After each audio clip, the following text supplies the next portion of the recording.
आज से लगभग 2000 साल पुराना एक कपड़ा, जिसे दुनिया का सबसे रहस्यमयी कपड़ा कहा जाता है कि इसी कपड़े में जीसस को दफनाया गया था। लेकिन हाल ही में हुए एक डीएनए टेस्ट ने एक ऐसा खुलासा किया है जिसने पूरी दुनिया को चौंका दिया, क्योंकि इस कपड़े का कनेक्शन भारत से भी जोड़ा जा रहा है। तो आखिर क्या सच में जीसस का ये रहस्यमयी कफन भारत से जुड़ा है, या ये सिर्फ एक और अधूरी कहानी है? दुनिया में कई रहस्य ऐसे हैं जो हजारों साल बाद भी पूरी तरह सुलझ नहीं पाए हैं, लेकिन उनमें से एक रहस्य आज भी साइंटिस्ट्स, हिस्टोरियंस और रिसर्चर्स को हैरान करता है, और वो है श्राउड ऑफ ट्यूरिन। एक ऐसा कपड़ा जिस पर एक इंसान के शरीर की हल्की सी छवि दिखाई देती है। उसके हाथ, उसके पैर और उसका चेहरा, सब कुछ एक अजीब तरीके से इस कपड़े पर छपा हुआ है। कई लोग मानते हैं कि ये वही कपड़ा है जिसमें जीसस को सूली पर चढ़ाने के बाद लपेटा गया था, लेकिन कुछ लोग इसे फेक भी मानते हैं, और यही कारण है कि इस कपड़े पर कई बार रिसर्च और टेस्टिंग की जा चुकी है। डीएनए टेस्ट ने क्या बताया? हाल ही में साइंटिस्ट्स ने इस कपड़े पर डीएनए एनालिसिस किया, और जो रिजल्ट सामने आया वो बहुत ही चौंकाने वाला था। इस कपड़े पर सिर्फ एक इंसान का डीएनए नहीं मिला, बल्कि कई अलग अलग लोगों का डीएनए मिला। और यही नहीं, इसमें कुछ डीएनए ऐसे भी पाए गए जो भारत और एशिया के कुछ हिस्सों से जुड़े हुए बताए जा रहे हैं। इस डिस्कवरी ने एक बड़ा सवाल खड़ा कर दिया, क्या ये कपड़ा कभी भारत आया था, या इसे भारत में बनाया गया था? कुछ रिसर्चर्स का मानना है कि इस कपड़े में पाए गए डीएनए ट्रेसेस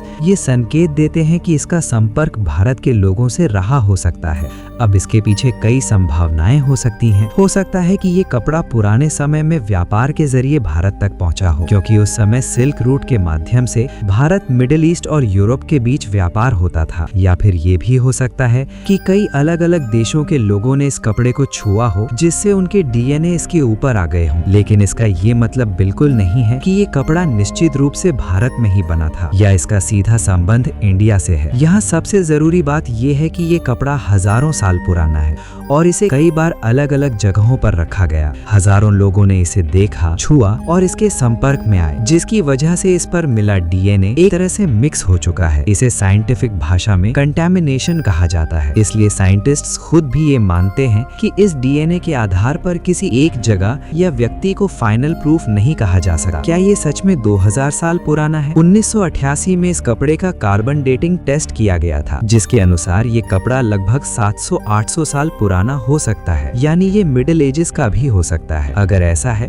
तो फिर ये जीसस के समय का नहीं है। लेकिन कुछ रिसर्चर्स इस टेस्ट पर भी सवाल उठाते हैं। उनका कहना है कि सैंपल कंटैमिनेटेड हो सकता है, यानी इस रहस्य का ये हिस्सा भी अभी तक पूरी तरह क्लियर नहीं है। अब सबसे बड़ा सवाल यही है, अगर ये कपड़ा सच में जीसस का है तो इस पर इतनी अलग अलग जगहों का डीएनए कैसे आया, और अगर ये फेक है तो फिर इसकी चर्चा इतनी क्यों होती है? इस सवाल का कोई क्लियर आंसर नहीं मिला है। श्राउड ऑफ ट्यूरिन एक ऐसा रहस्य बन चुका है जहां साइंस और बिलीफ आमने सामने खड़े हैं। एक तरफ साइंस है जो हर चीज का प्रूफ मांगती है, और दूसरी तरफ बिलीफ है जो इस कपड़े को पवित्र मानता है। और शायद यही कारण है कि ये रहस्य आज भी जिंदा है। असली सच्चाई क्या है? अगर सिंपल शब्दों में समझे तो अभी तक कोई भी रिसर्च ये साबित नहीं कर पाई है कि ये कपड़ा निश्चित रूप से जीसस का है, या इसका सीधा संबंध भारत से है। लेकिन इतना जरूर है कि इस कपड़े ने पूरी दुनिया को सोचने पर मजबूर कर दिया है, और ये मिस्ट्री अभी खत्म नहीं हुई है। एक कपड़ा हजारों साल पुराना, और उसके अंदर छुपे हुए सवाल जो आज भी हमारे सामने खड़े हैं। शायद कुछ रहस्य कभी पूरी तरह सुलझते नहीं, वो सिर्फ हमें सोचने पर मजबूर करते हैं। तो अब सवाल आपसे है, क्या आपको लगता है कि श्राउड ऑफ ट्यूरिन सच में जीसस का कफन है, या फिर ये इतिहास की सबसे बड़ी गलतफहमी है? अगर आपको ये वीडियो पसंद आया तो इसे लाइक और शेयर जरूर करें, और ऐसे ही रहस्यमयी और रोचक वीडियो देखने के लिए चैनल को सब्सक्राइब करना मत भूलना।